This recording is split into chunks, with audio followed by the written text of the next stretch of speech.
wasn't homeless for too long, and I it was during this time whereby I'd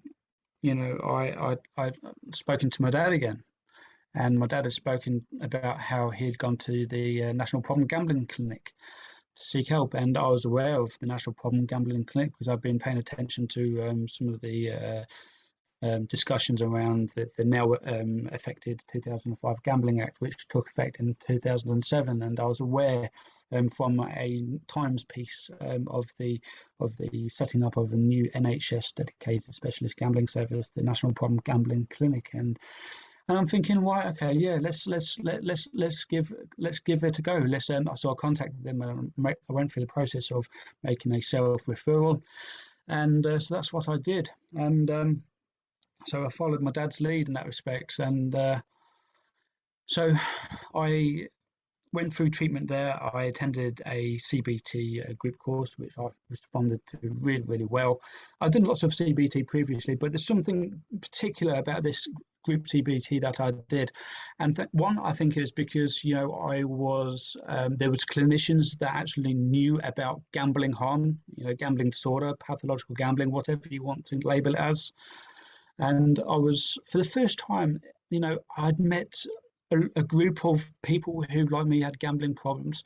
So the combination of the two, in fact, if I extend that, the content of the CBT as well, it was spoke and catered towards our particular needs as people who had gambling problems. So the whole package, the whole setup, it just felt to me that after 10 years worth of trying and failing, trying and utilizing what resources I had around me, although there wasn't gambling specific, it just felt to me after 10 years that I'd actually found something that catered for my particular needs as someone who had a primary gambling addiction.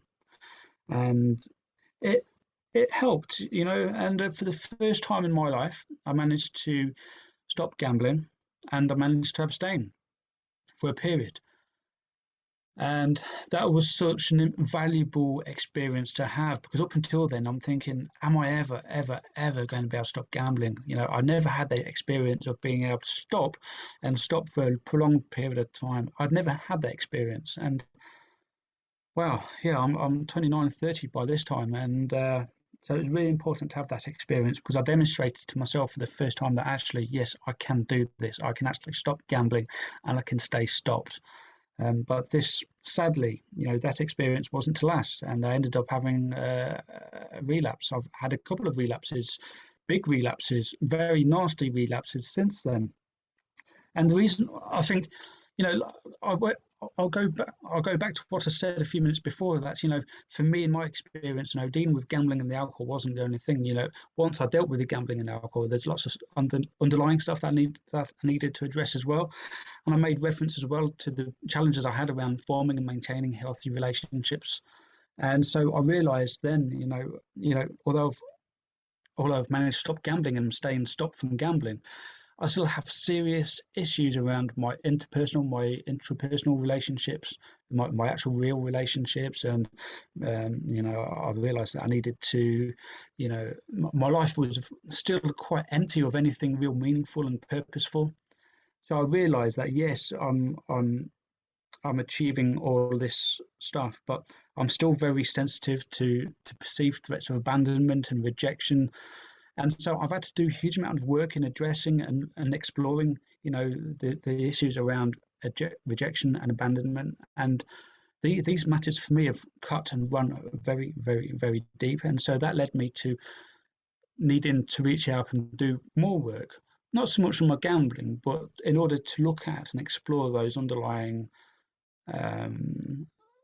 things around attachment and rejection, and my ability to manage my emotions and all that kind of stuff, through therapy. And so that's what I did. And yeah, so about around this time, a bit after that time, I'm just backtracking. It was during this window of not gambling and sustaining my gambling-free life where I felt really great, and I decided I wanted to do something with my lived experience. I'm thinking I feel in a good place now, and I want to do something with my experience. And so that's what I chose to do. I reached out to a couple of people And this was about 8.5 years ago. So I reached out to a couple of people, and they suggested that I contact a wonderful, what I think was a really wonderful campaign group called the Gambling Reform and Society Perception. It doesn't exist anymore, but some of its members are still around and have gone on to do some amazing things. And so I got in touch with them, and there was another campaign group called Stop the Properties, and I got in touch with them. And so this was the beginning of my entering the gambling sector, of what it was, 8 or so years ago, which was a completely and utterly different space back then, I can assure you. There was no talk of public health. There was no talk of lived experience. The appetite to include people with lived experience was non-existent. From what I recall, there was just literally two, three, four, a very tiny, small handful of people with lived experience of gambling harms actually involved in doing something in the gambling space back then. So I entered the gambling sector at a time whereby, it was there's no talk about lived experience and how we can include people with lived experience in various things. So I entered the gambling sector at a very crucial time, and so that was really helpful for me in my recovery. It served me really well, because for the first time I'm thinking, wow, I have this opportunity now to attend conferences, and that just fueled my curiosity to want to know more. I realized by attending conferences, this was an opportunity for me to develop myself, both personally and professionally. And I'm thinking, I would like to offer something in this space. And so by being curious, again, there's that word curious again, just through sheer curiosity and a desire to want to know more, I began to seek out as many gambling conferences and events there was, and I began to attend them. So that's what I did. I just sat there and listened to what people had to say, and to network, and to get to know people, and to get to know the gambling landscape as it was. And so that's what I did, and that's what I continue to do, really. And I began to get a few opportunities to share my story through the media. That's what I did. I found there's some value in doing that, and by sharing my story, through various media channels, both local and national, and so that was good. And so it's I continue to do that, really. And earlier I spoke about finding something that gives my life purpose and meaning. I found that in my involvement in the gambling sector, so I found that, and for once, I found something that anchored me in my recovery. It's by I decided that I want to combine my lived experience with the development of my growing, slowly professional experience, and combine the two. And I sit here today, and I want to think that I am achieving that. I still have a long way to go, because I think over the 8 years, with all the experience I've had of the gambling sector now, it's been tough. There have been some very significant points, which have invoked some very strong emotion in me, which I think has probably harmed the security of my recovery. It's undermined my recovery. Because I am a sensitive. I'm a sensitive kind of guy. I responded quite badly to perceived threats of abandonment, and stepping into the gambling sphere, which exposes you to disciplines around politics and economics and psychology, psychiatry, entrepreneurship, and there's a lot of exposure there, which I, as Owen, who grew up in poverty, who didn't do well at school, who's experienced lots of issues around mental health and drugs and alcohol and gambling, to have this exposure to all these disciplines, and it invoked on occasions a lot of strong emotions, which I haven't in the past responded so well. And so, as part of the process of me becoming stronger as an individual, both personally and professionally, I've had to learn how to manage and cope with my internal responses that come up, and express them or cope with them in a way that is healthy, again, for me and for other people. So that's been a massive challenge for me in terms of trying to get through these barriers that are presented in order that can prevent or hinder me from progressing professionally. And I want to think that I'm getting better at all those kind of things. And so yeah, well, where do I go from here? So I think let's think about over the past few years. My last ever let me backtrack just a little bit. About 4 years ago. 4 years ago, as we speak, actually, I was having another okay spell. Owen was doing okay. Not brilliantly, was doing okay. I was in a relationship. That relationship broke down, and I responded badly to that. And and that triggered a gambling episode and more drinking. And over the course of about 6 months, I had probably, given my previous experience, not probably, the worst period of my life. It was blacker than black. It was darker than dark. It was yeah. It was more than a relapse on alcohol and drugs. It was a breakdown. It was something far bigger than I've ever experienced, and something I do not want to ever experience again. Over the 6 months, there's a whole catalogue of things that had happened, and well, I don't know if I want to go into it. It's just there was a relationship breakdown. There was, homelessness. There was jobless. There was being jobless. There was almost securing my position as being permanently homeless. Coupled with a very serious alcohol and gambling problem that had really came to the surface again. A car accident. You know. Loads of things had happened, and I just reached a crisis point. About just over nearly 4 years ago now, and yeah, that was my rock bottom. There's a lot of conversations about what is a rock bottom, and like with so many things, I believe, that a rock bottom is how you as an individual interpret your rock bottom. I don't think there's any.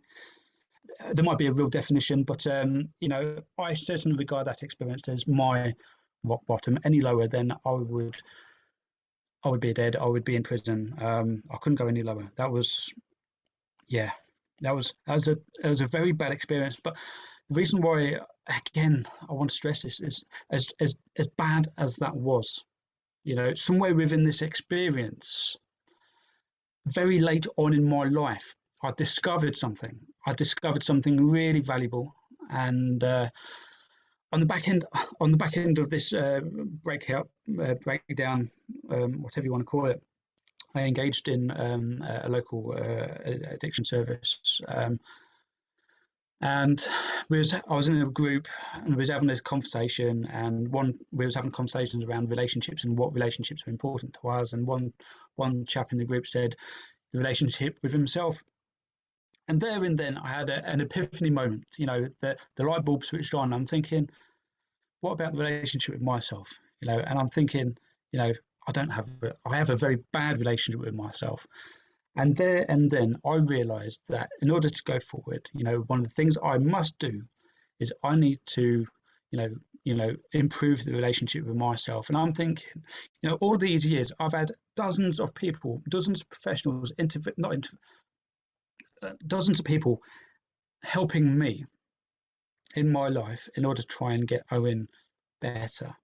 But there and then, in that moment, I realised I need to harness Owen, and young Owen, who's inside, the broken, damaged, hurting Owen, and I need to take hold of him, and I need to show him compassion and love, and I need to nurture him just as I would, a